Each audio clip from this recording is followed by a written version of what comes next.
Hi, CistReactZ. How you doing? Did you know that 70% of you guys are not subscribed? Also, did you know that I am living in those 70% walls right now, and if you want me to stop, you'll hit that subscribe button? What is up, you awesome kisters? It's CistReactZ, guys. Today we're reacting to the origin of FNAF sound effects part 1, so make sure you guys hit that like button, subscribe to Toasted Cherries, and comment down below. Alright, let's get into this, Bob. Picture this. You're a 36-year-old video game developer who has been discouraged by negative reviews of your previous work. A particularly disparaging review comparing I still have to play Chipper and Sons. animatronics inspires you to give one last shot at being a full-time game developer, this time taking a different route than usual, with a horror game centered around creepy animatronics. While your previous games hadn't really taken off, this one blew up and turned into an entire franchise, spawning sequels, lore, and merchandise. This is what happened to one Scott Cawthon, creator of Five Nights at Freddy's. Much like games mentioned in previous videos of mine, everything you experience on the audio end of Five Nights at Freddy's is almost entirely made up of royalty-free sound effects. While the sounds of Five Nights at Freddy's have nowhere near as shady of origins as Roblox's, for example, which I've talked about previously. Roblox is that shady origins? Interesting backstories. I don't blame Scott either. He wasn't a sound designer and probably couldn't have hired one, and without the usage of these sound effects, the game wouldn't have been as scary for most people. In this video, I'm going to be talking about the origins of sound effects used in the first and second Five Nights at Freddy's games. Five Nights at Freddy's was made with the game development software ClickTeam Fusion 2.5, and as a result, you have to use a program to extract sound files from Freddy Explorer? Unlike other games which have their assets open, accessible, and free to dig around in, FNAF and its sequels hide their assets. You'll notice upon ripping the game's sounds to your computer that most of the sound effects in the game have copyright 2000 sound dogs in the metadata. First, I'll be talking about I don't even know how to rip all that stuff. The nights of the first game. I wouldn't even notice. The ambience heard throughout the game is an alternate version of Cold Presence by Eric Haddad. This Cold version Presence is much slower than the original and much darker sounding as a result.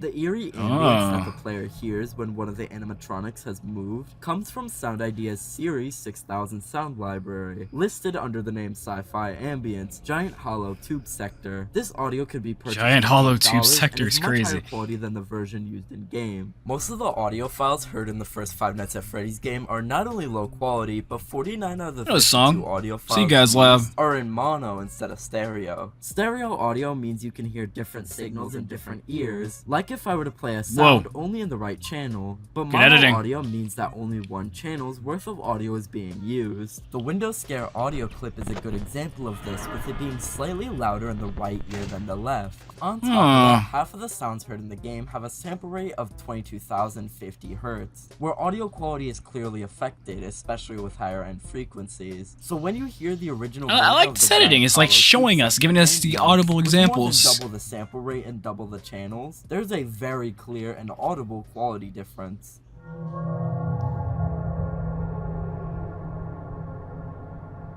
Man, the music of good old FNAF 1, dude.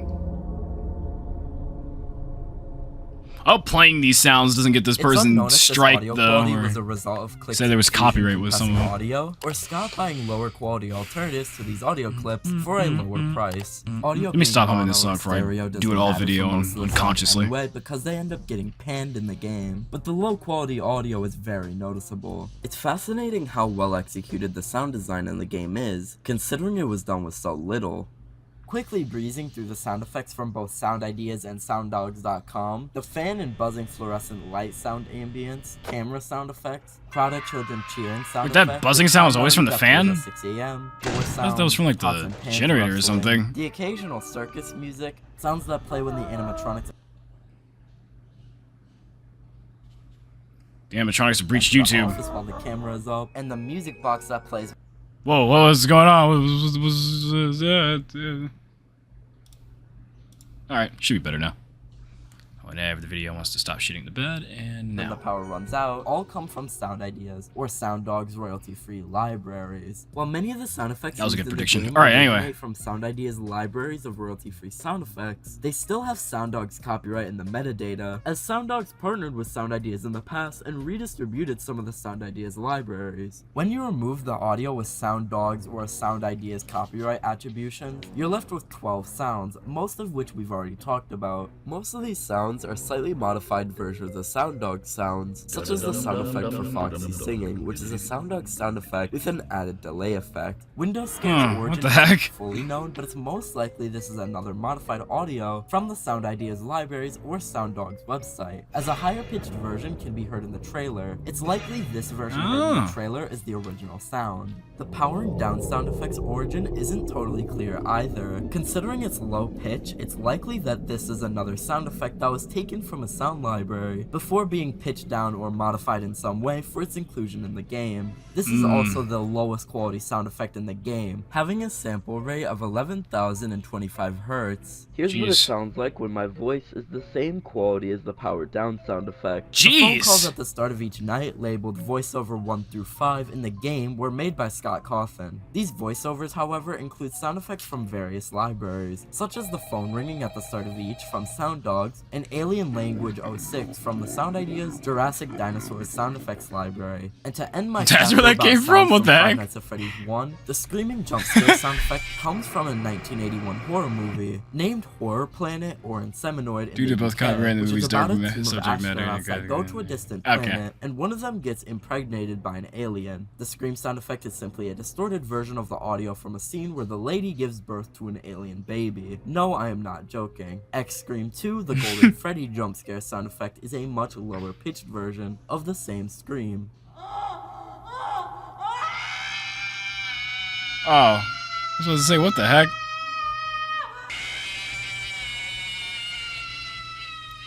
No, the fact that Scott put this in his game is crazy. Between the two chapters, I'd like to point out that Five Nights at Freddy's and its sequel are essentially navigatable slideshows. Everything you see in the game is a sprite inside the game, instead of the 3D models being imported into the game and moved around inside the code. For example, the cameras are still image files inside the game's files. Anyways, on to Five Nights at Freddy's 2. Just months after the successful we're doing more release of FNAF Five games Nights at than one, Freddy's alright. 1, Scott Cawthon releases its sequel. I surveyed about 200 people from my Discord server on what the most iconic sound in the Five Nights at Freddy's series was, and one of the most definitely the jump scare sound was the ambience heard when an animatronic gets close to the office in that Five too. Nights at Freddy's 2. This Wait, that only plays when they get close? I didn't even know that. Edited to make it I thought that just naturally plays. I'm a suck then. Shoot.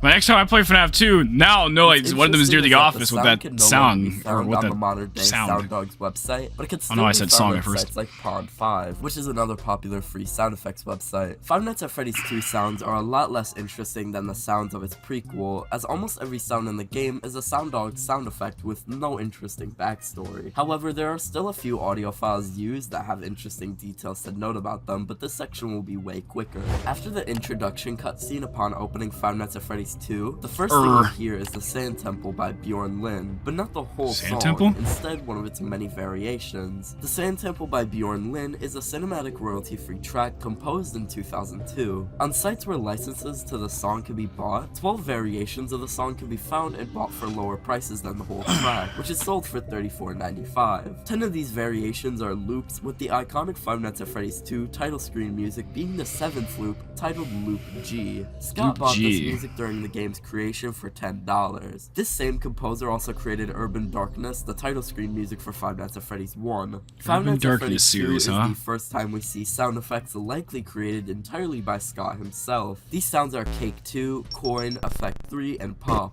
all of which are those 8-bit sounds which can be made with the simplest of equipment. Balloon Boy's Hi and Hello voice clips both come from the Nightingale voice box sound library, but it's worth mentioning that the Hello is meant to be the voice of a 6-year-old boy, while the Hi voice clip is labeled as being from a girl, despite their voices almost sounding exactly the same. The ambience, intro sounds, static, save them speak and spell dialogue used during minigames, Balloon Boy voice clips, chimes, mask sounds, vent walking sounds, and music box music are all from Sound Dogs with little to no modifications made to them. In comparison to the sounds with sample rates as low as 11,025 Hz in the first game, 13 sounds used in Five Nights at Freddy's 2 have a sample rate of 8,000 Hz, a sample rate with less bandwidth than your average phone call. Most of these low quality sounds are the sounds heard when animatronics I was reading the stuff on the left side of the screen. Cut out of longer audio files from Sound Dogs libraries by Scott himself. To end this video, I'd like to say that a lot can be made with even the most bare bones of resources, which is why Five Nights at Freddy's turned into a globally known franchise, despite its humble origins. If you enjoyed, do things you do after you watch the crazy. video you enjoyed, and I'll see you in the next one. No, that's crazy. I like this. I like this type of series he's doing here. It actually gives like a little bit more insight on how simple the beginnings of Five Nights at Freddy's were. Like Scott having to pay $10 for a music license or something like that. That's kind of cool to see where everything came to, or how everything came together sound wise. If you guys want me to react to part 2 of the origin of FNAF sound effects, make sure you guys hit that like button, comment down below, subscribe for more to come history today, and I'll see you guys later. Peace.